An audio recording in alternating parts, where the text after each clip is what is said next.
지난 한 주간 승리하셨습니까?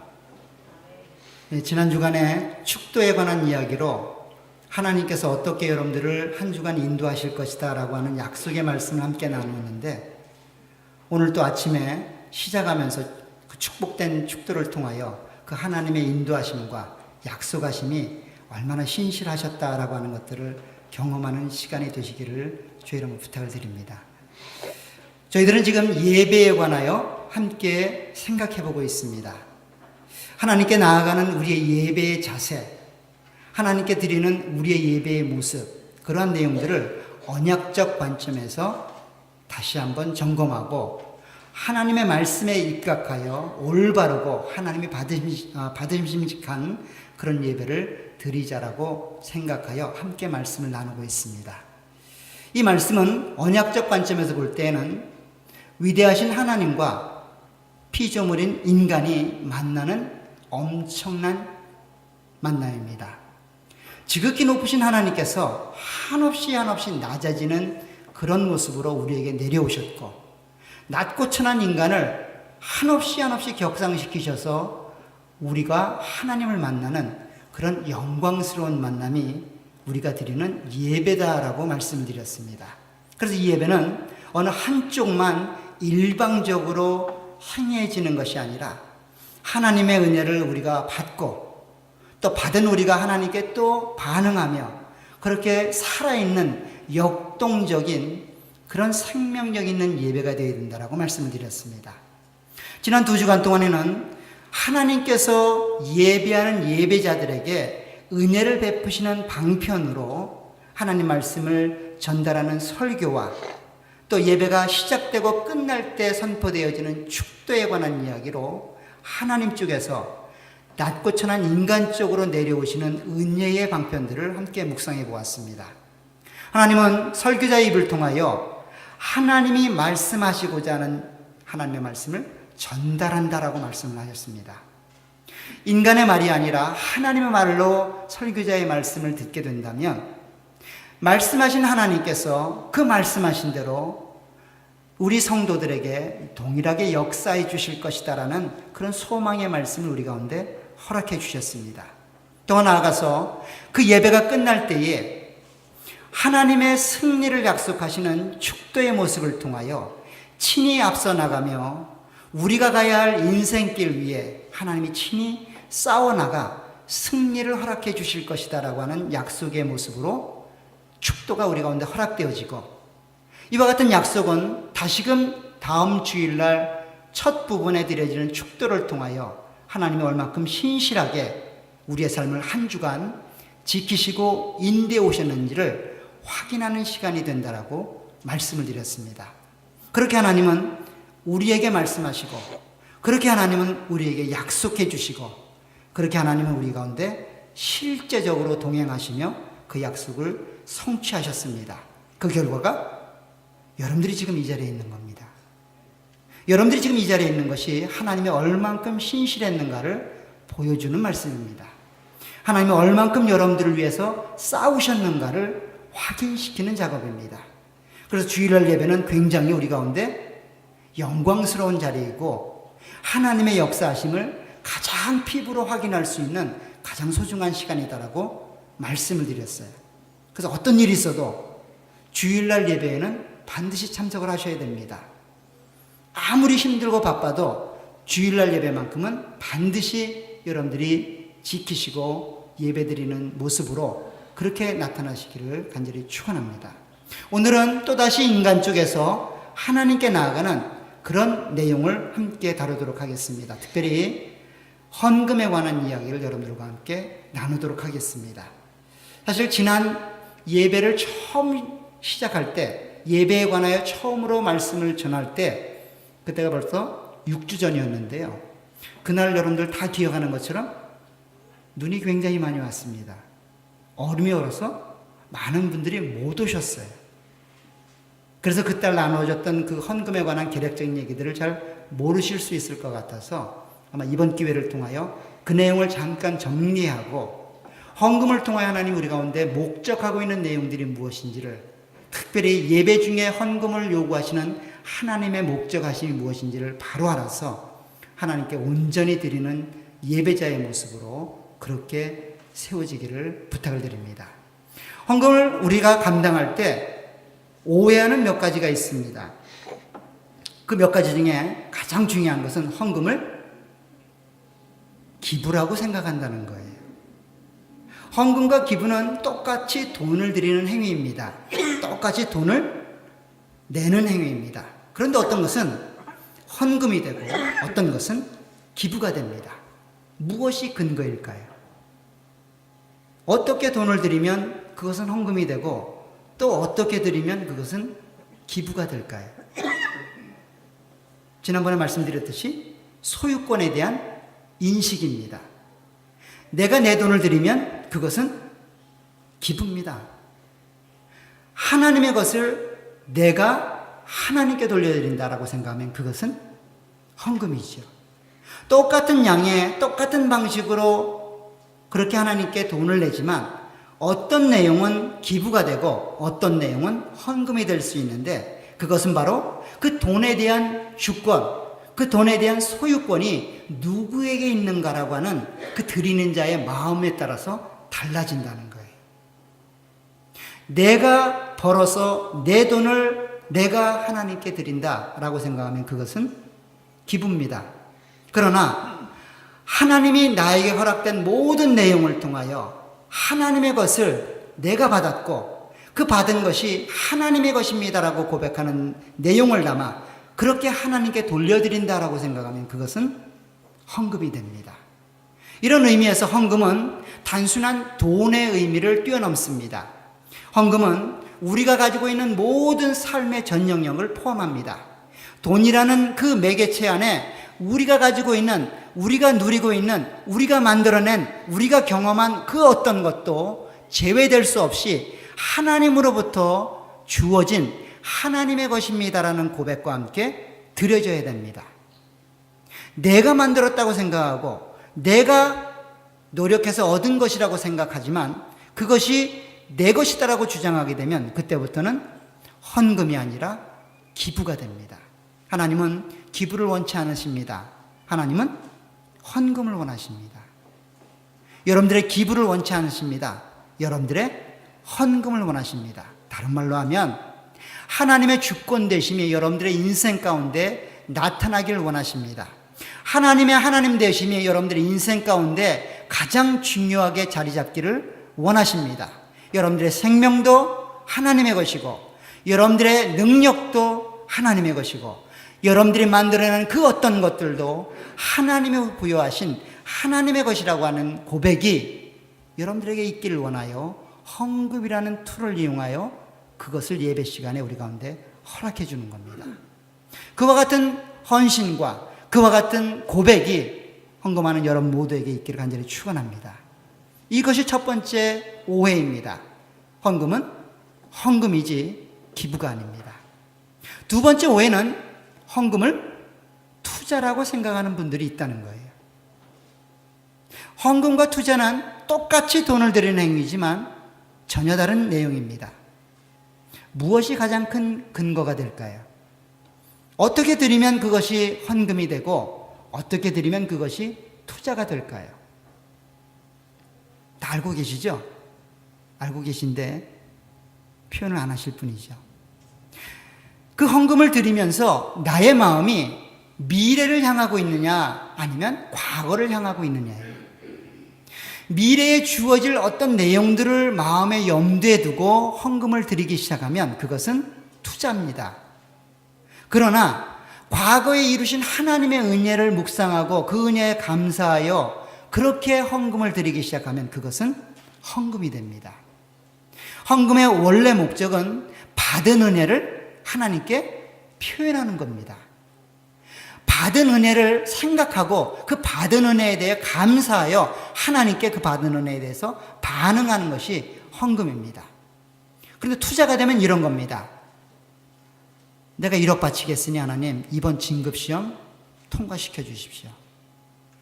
내가 5천만 원 헌금할 테니 이번 우리 아들 대학시험 붙게 해 주십시오. 내가 7천만 원 헌금할 테니 이 병 낫게 해 주십시오. 여러분들 중에 그런 헌금하신 분 계십니까? 저는 없어요. 그런 돈이 없었거든요. 여러분들도 없으리라고 생각되어집니다. 근데 실제로 액수만 딱 작을 뿐이지 우리 마음 안에 그런 내용들이 자리 잡고 있단 말이에요. 그렇게 헌금이 아닌 투자가 되어지면 늘 이런 마음이 듭니다. 내가 원하는 대로 일이 되지 않거나 내가 목적한 대로 결론이 내어지지 않으면 늘 속았다라는 생각이 듭니다. 내가 그렇게 드렸는데 고작 결과가 이거란 말이야? 내가 그렇게 열심히 헌신하고 봉사하고 투자했는데 결과가 이거란 말이야? 다시는 내가 헌금 하나 봐라. 내가 한 번 속지 두 번 속냐? 이런 마음이 든단 말이에요. 하나님이 원하시는 것은 투자가 아닙니다. 받은 은혜에 대해서 드리는 거예요. 받은 은혜에 대해서 생각하고 그 은혜에 감사하여 드리는 것이 헌금입니다. 자꾸만 하나님을 어떻게 역사하셨는지를 되새기면서 그 하나님께 감사한 모습으로 내어드리는 것이 헌금이 되어야 됩니다. 자꾸만 이것을 드리면 무엇인가를 만들어 주시겠지, 이렇게 하면 이렇게 해 주시겠지, 이렇게 하면 또 다른 무엇인가를 주시겠지, 그것은 모두 다 하나님이 원하지 않는 그런 내용들입니다. 물론 그런 내용은 하나님이 다 알아서 하실 겁니다. 걱정하지 마세요. 걱정하지 않으시면 하나님이 다 채워주실 겁니다. 중요한 것은 내가 드리는 헌금을 통하여 하나님과 딜을 하지 말란 말이에요. 또 다른 무엇인가를 만들어줄 거라는 허황된 생각으로 여러분들의 생각이 사로잡히 않기를 주의 이름으로 부탁을 드립니다. 헌금은 받은 은혜에 대해서 감사한 모습으로 하나님께 드려져야 됩니다. 그렇기 때문에 헌금이 여러분들에게 그런 모습으로 나타나기를 간절히 부탁을 드립니다. 그렇기 때문에 헌금은 누구나 다 필수적으로 매 주일 예배 속에 감당되어야 됩니다. 이것이 바로 세 번째 우리가 흔히 생각하는 오해 중에 하나입니다. 헌금은 내가 돈이 있을 때, 여유가 있을 때 한 달에 한 번 정도 그렇게 드리는 것이라고 생각하시면 굉장히 잘못된 겁니다. 헌금은 예배 때마다 받은 은혜에 감사하여 내게 주어진 모든 것들이 하나님의 것임을 고백하는 신앙 고백과 같은 거예요. 그렇기 때문에 항상 모든 예배자들이 그렇게 하나님께 헌금을 드려야만 합니다. 선택적인 상황이 아닙니다. 필수적인 상황입니다. 반드시 예배드리는 모든 자들은 헌금을 가지고 나와 하나님께 예배드려야 됩니다. 이렇게 설교하면 야, 최 목사님도 마찬가지야. 돈 얘기 또 하고 있어. 이럴 줄 알았어. 이런 분들이 계실지 모르겠지만 실제적으로 예배 시간에 헌금이 제외가 되면 여러분들이 받은 은혜를 표할 방법이 한 부분이 제외가 되는 겁니다. 여러분들이 신앙을 고백할 때 하나님으로부터 받았다라고 하는 신앙 고백의 한 부분이 사라지는 겁니다. 그것을 위하여 하나님이 준비하시고 여러분들에게 기회를 주시는 거예요. 하나님이 돈이 없어서 여러분들이 헌금하라고 하지 않습니다. 하나님은 부유하신 분입니다. 그런데 우리를 위해서 가난해지신 거예요. 하나님에게는 부족함이 없습니다. 그럼에도 불구하고 부족한 것처럼 우리에게 헌금을 요구하시는 것은 우리를 위함입니다. 어느 한순간 혹은 어떤 특별한 사람들에게만 국한되어져서 헌금이 이루어지는 것이 아니라 예배드리는 모든 자들에게 공통적으로 요구되는 것이 헌금입니다. 그와 같은 모습으로 매주일 드려지는 여러분들의 예배 속에 헌금이 자리하기를 간절히 부탁을 드립니다. 그럼 어떻게 준비를 해야 될까요? 얼마나 드려야 될까요? 굉장히 실제적인 질문입니다. 어떻게 준비를 해야 될까요? 사실 구약 성경에 보면 하나님께 드리는 헌물 혹은 하나님께 드리는 제물이나 예물을 보게 되면 가장 좋은 것으로, 가장 처음 것으로, 가장 고귀한 시간에 드리라고 되어 있습니다. 하나님 받지 않는 제물 중에 하나의 특징이 뭡니까? 병든 것들, 실하지 않은 것들, 이런 것들은 하나님 받지 않습니다. 하나님 받는 건 뭐예요? 아주 실한 놈, 아주 정결한 것, 아주 튼튼한 것, 최고를 하나님 받으시길 원하십니다. 헌금도 마찬가지입니다. 여러분들이 준비할 때 가장 먼저 준비를 하셔야 됩니다. 시간이 돼서 어쩔 수 없이 내는 게 아니라 미리미리 준비를 하셔야 돼요. 받은 은혜를 생각해 보면서 그렇게 미리미리 헌금을 준비하여 헌금을 내셔야 됩니다. 급여를 받는 분이라면 급여를 받을 때 미리 재놓고 쓰셔야 합니다. 내가 쓸 거 다 써보고 그래도 여유가 되면 헌금하겠다. 내가 하는 것 필요한 거 다 채워보고 그래도 남음이 있으면 헌금하겠다. 이런 식으로 헌금하시면 하나님이 기뻐하지 않습니다. 가장 좋은 내용으로 여러분들이 헌금하시길 주의 이름으로 부탁을 드립니다. 거지에게 동냥하듯이 그렇게 헌금하지 않기를 부탁드립니다. 가장 좋은 내용을 하나님께 드릴 수 있다는 그런 기쁨과 영광으로 그렇게 헌금하시길 주의 이름으로 부탁을 드립니다. 마음으로 준비하시길 주의 이름으로 부탁을 드려요. 사실 누가복음에 보면 과부의 2렙돈을 하나님이 헌금하며 넣는 것을 보시고 칭찬을 하십니다.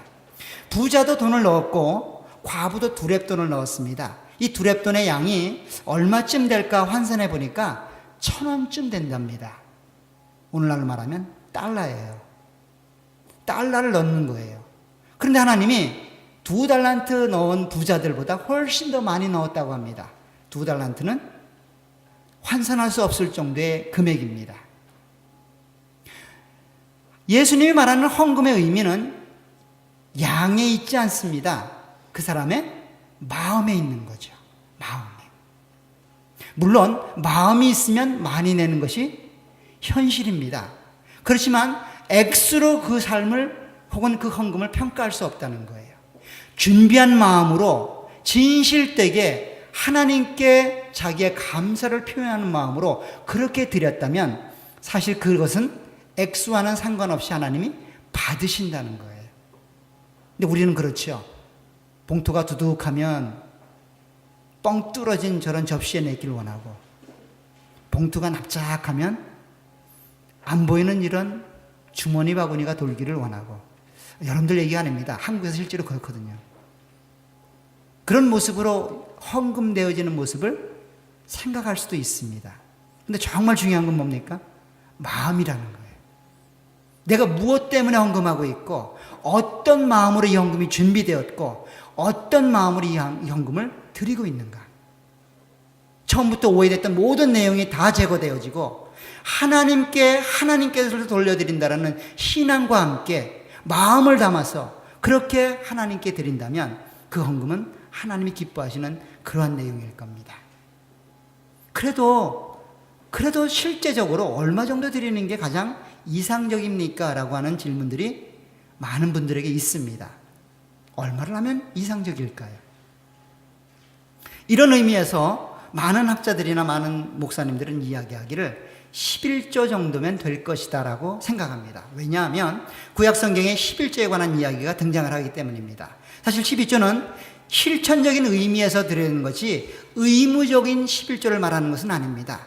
10의 2를 드리셔도 되고요. 10의 9를 드리셔도 됩니다. 하나님이 기뻐하시는 일입니다. 그러나 엘리스트 10의 1 정도는 하나님의 헌금을 드리는 자로서 이 정도는 돼야 된다는 것이 일반적인 이야기입니다. 실천적인 의미에서 여러분들에게 제공되는 겁니다. 구약성경을 보게 되면 11조가 2번 드려졌습니다. 우리 먼저 신명기를 한번 보시기 바랍니다. 신명기 14장을 보게 되면 11조에 관한 이야기를 이렇게 기록하고 있습니다.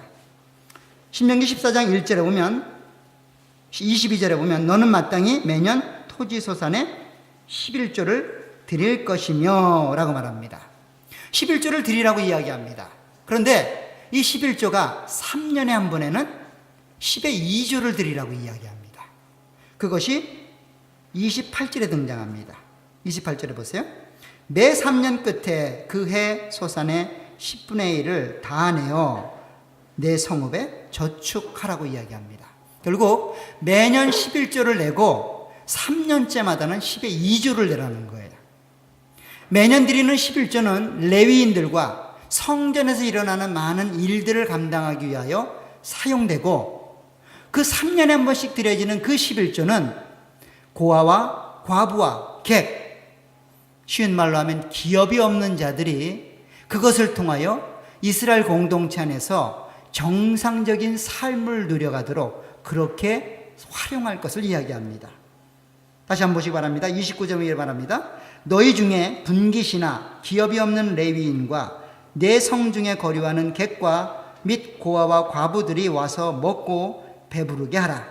그리하면 내 하나님 여호와께서 내 손으로 하는 범사에 내게 복을 주시리라. 이미 이스라엘 공동체는 구약시대부터 하나님을 믿는 공동체의 모습이 어떠해야 되는지를 보여주고 있습니다.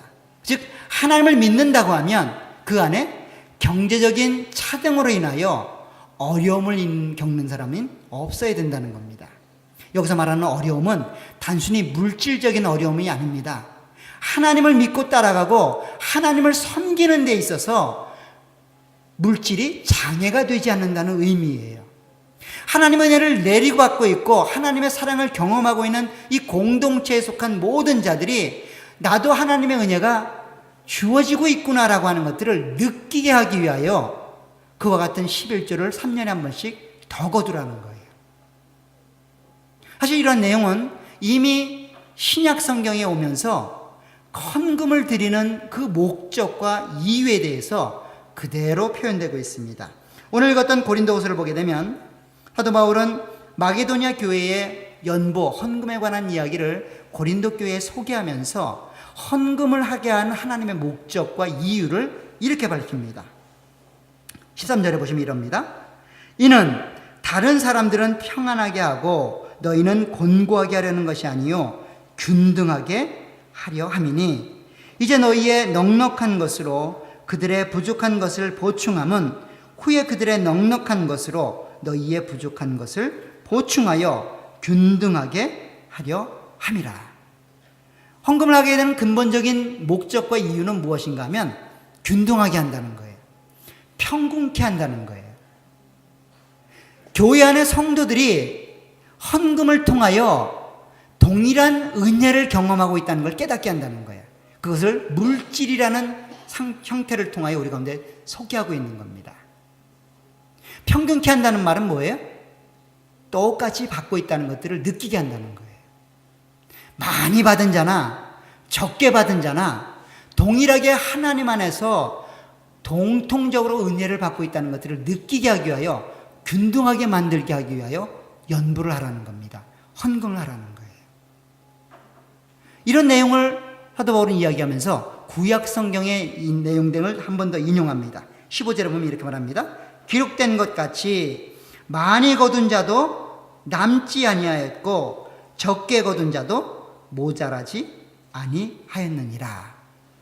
많이 얻어도 남지 않았고 적게 얻어도 모자라지 않았다는 거예요. 그게 하나님을 사랑하고 하나님을 예배하고 하나님을 믿고 따라가는 공동체의 모습입니다.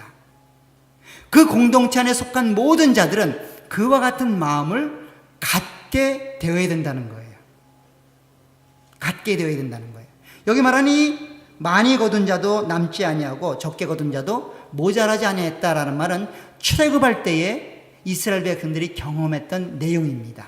우리가 잘 아는 것처럼 출애굽기 16장에 가게 되면 아까 읽었던 내용에서 이스라엘 백성들이 애굽 땅을 그리워하며 모세를 원망합니다.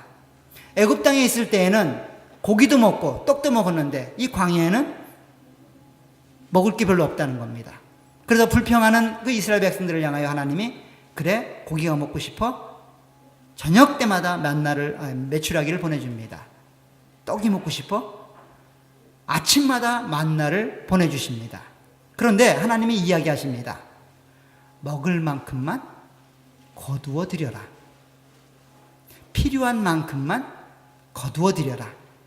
그리고 오늘 먹을 것만 먹어라. 더 저축했다가는 다 없어지게 될 것이다 라고 이야기합니다. 실제로 그렇게 일어납니다. 오늘 출애굽기 14장으로 한번 가보십시오. 16장으로 16장에 가게 되면 이래 말합니다. 17절부터 이렇게 보시기 바랍니다. 이스라엘 자손이 그같이 하였더니 그 거둔 것이 많기도 하고 적기도 하나 오멜로 되어 본즉 많이 거둔 자도 남음이 없고 적게 거둔 자도 부족함이 없이 각 사람은 먹을 만큼만 거두었다라고 말합니다. 하나님이 그렇게 하신 거예요. 욕심을 부려서 많이 끌고 왔는데 먹고 나니까 배부른 건 똑같다는 거예요. 시간이 없어서 조금 모아왔는데 먹고 나니까 배부른 건 똑같다는 겁니다. 이것이 하나님의 은혜가 내려지는 방식입니다. 하나님의 은혜가 어떤 분들에게는 굉장히 많이 내려지는 것처럼 보여질 수 있습니다. 또 어떤 분들에게는 상대적으로 그 은혜가 안 내려지는 것처럼 느껴질 수 있어요. 아마 여러분들 스스로도 그렇게 생각하실 수 있는 분들이 계실 겁니다. 누구누구를 보니까 굉장히 은혜가 많이 내려진 것 같아요. 내 삶을 보니까 아닌 것 같아. 그래서 하나님은 불공평하다고 얘기할 수도 있을 겁니다. 근데 하나님 뭐라 그러는 거예요? 동일하다는 거예요. 하나님의 은혜가 하나님의 공동체 안에 있는 모든 자들에게는 동일하게 내려지고 있다는 거예요. 다만 그것이 내 눈에는 차등이 있는 것처럼 보이지만 차등이 아니라 하나님이 그렇게 필요로 헤어져서 그렇게 많이 준다는 거예요. 내 눈에는 그것이 차등이 있어서 조금 주는 것 같지만 조금 주는 것이 아니라 그렇게 많이 필요가 없기 때문에 조금 준다는 거예요. 그런 것들 여러분들 많이 느끼실 겁니다. 여러분들, 나는 아무리 부르고 열심히 날뛰어도 돈 버는 재주가 없는 분들이 계세요. 저 같은 사람. 재주가 없습니다. 여러분들 그런 분들 많이 보셨죠? 사업만 하면 망하는 사람. 근데 어떤 분들은 사업만 하면 성공을 해요. 내가 보기에는 안 될 것 같은데 성공을 해요. 근데 어떤 분들은 돈 버는 데 그렇게 재주가 있지만 돈 쓰는 데는 재주가 없는 분들이 있어요. 돈은 열심히 벌었는데 쓰는 돈 다 와이프가 씁니다. 남자는 돈만 벌죠. 또 어떤 분들은 돈 버는 재주도 없고 쓰는 재주도 없는데 봉사하는 재주는 있어요. 봉사하는 능력은 타의 추종을 불허합니다. 또 어떤 분들은 가르치는 능력은 있어요. 돈은 못 벌고 봉사는 못 하는데. 또 어떤 분들은 아무것도 못 하는데 배우는 능력이 있어요. 그냥 2시간도 앉아 있을 수 있고 하루 종일도 앉아 있을 수 있어요. 각자가 주어진 능력들이 다르단 말이에요. 그 능력들이 다른 사람들이 모여서 하나를 만들어가는 거예요. 그게 헌금을 통해 나타나는 겁니다. 많이 만들어낸 자는 못 만들어내는 자를 위해서 내는 겁니다. 그래서 하나님이 동일하게 일하고 있다는 것들을 경험하는 거예요. 그게 교회 공동체입니다. 교회 공동체는 많이 가진 자나 적게 가진 자나 다 동일한 거예요. 하나님의 은혜가 동일하게 내려지고 있다고 하는 것들을 경험하게 되는 겁니다. 이런 일들을 위해서 헌금이 드려져야 됩니다. 사실 개혁교회는 헌금이 2종류가 있습니다. 첫째는 교회의 유지를 위하여 매년 드렸던 11조처럼 그렇게 사용되는 헌금이 있고, 또 하나는 구제를 위한 헌금이 있습니다. 실제적으로 하나님을 믿고 따라가는데 장애가 되는 요소들 때문에 하나님을 못 믿게 되는 많은 사람들, 그것이 건강의 문제가 됐든 경제의 문제가 됐든 인간관계의 문제가 됐든 무엇인가가 하나님을 믿고 따라가는데 장애로 등장하는 사람들을 돕기 위한 헌금으로 사용되어집니다. 주로 안수 집사들이 그거 관리를 하게 되죠. 마치 사도행전에 집사가 선출된 것처럼 그렇게 구제를 위하여 그 일들을 감당하게 됩니다. 그 구제를 통하여 하나님의 공동체가 건강하고 동일하게 하나님을 믿고 따라가고 있고 우리 모두는 하나라고 하는 것들을 실질적으로 경험하게 만드는 것이 헌금을 실제적으로 사용하는 모습입니다. 바로 헌금은 그렇게 사용이 되어야 됩니다. 성도들 가운데 균등함을 만들기 위하여, 성도들 가운데 하나님을 섬기는데 장애가 되지 않도록 그렇게 활용되고 사용이 되어야 됩니다. 저는 이런 경험들을 한번 해보았어요. 지난 12년 동안 제가 이제 해밀턴에 살면서 그런 일들을 해보게 되는데 그 집사회에 도움을 받을 때도 있습니다. 근데 누구의 도움을 받는 것은 굉장히 어렵고 쉬운 일은 아닙니다. 우리처럼 도움 필요하니까 도움 주십시오 하면 선뜻 도움을 주지는 않아요. 말 그대로 모든 것들을 다 프루브를 해야 됩니다. 통장에 있는 거 다 갖다 보여줘야 되고 수입이 얼마인지를 다 보여줘야 되고 그래서 요만큼에서 요만큼이 필요합니다. 도와주십시오. 그러면 도와줍니다. 우리처럼 통장에 잔뜩 쌓아놓고 미래를 위해서 더 주십시오. 이런 개념은 통하지가 않습니다. 구제는 그런 식으로 이루어져야 됩니다. 그냥 누구가 안다고 누구가 필요한 것처럼 느껴진다고 해서 구제하는 게 아니라 실제적으로 필요한지를 점검하고 정말 하나님을 믿는데 그러한 내용들이 장애가 되지 않도록 그렇게 물심성의껏 도와주는 그런 공동체가 되어야 될 겁니다. 그것을 통하여 우리가 균등하게 되었다고 하는 것들을 경험하게 되는 거예요. 이것을 위해 하나님이 헌금을 하라고 하는 겁니다. 헌금의 목적은 그와 같은 모습으로 우리 가운데 요구되고 있습니다. 내가 쓰고 남아서 드리는 것이 아니라 하나님의 것을 가장 소중하고 중요하게 준비하여 하나님께 돌려드리는 겁니다. 그리고 그 드려진 헌금은 교회 공동체에 하나님을 섬겨나가는데 어려움을 겪고 있는 자들에게 하나님을 섬기는데 하나님의 은혜가 동일하게 내려지고 있음을 알게 하기 위하여 그렇게 활용되어야 될 것입니다. 헌금이 그와 같은 모습으로 우리 공동체 안에 주어지기를 간절히 부탁을 드립니다. 헌금은 매주 하는 겁니다. 특정한 사람들에게만 주어진 선택적인 상황이 아닙니다. 헌금은 하나님의 것을 하나님께 돌려드리는 겁니다. 헌금은 받은 은혜를 생각해보고 그 받은 은혜에 감사하여 하나님께 돌려드리는 겁니다. 그와 같은 모습으로 우리 하늘의 공동체가 하나님 안에서 하나님 은혜가 모든 자들에게 내려지고 있음을 확인받고 경험하는 아름다운 공동체가 되시기를 간절히 축원합니다. 기도하도록 하겠습니다.